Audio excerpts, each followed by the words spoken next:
នេះគឺជាសំណង់ទាំង3នៅឯប្រទេសចិនដែលអ្នកទស្សនាហើយស្ទើរមិនគួរឲ្យជឿចន្ទាយន្តនៅឯក្រុងឆុងឈិងតើអ្នកជឿទេថាចន្ទាយន្តនេះមានកម្ពស់ដល់ទៅ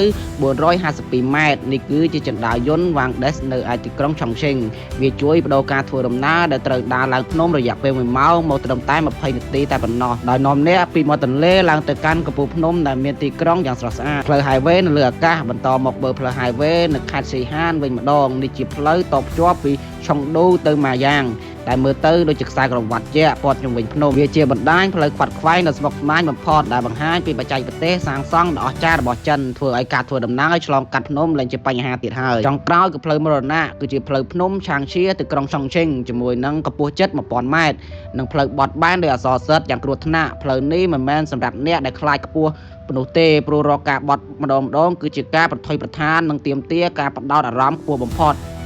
តែក្នុងចំណងទាំង3នេះអ្នកនឹងចង់ទៅសាកល្បងមួយណាជាងគេកុំភ្លេចជួយ follow ដើម្បីទស្សនាវីដេអូប្លែកៗបន្តទៀត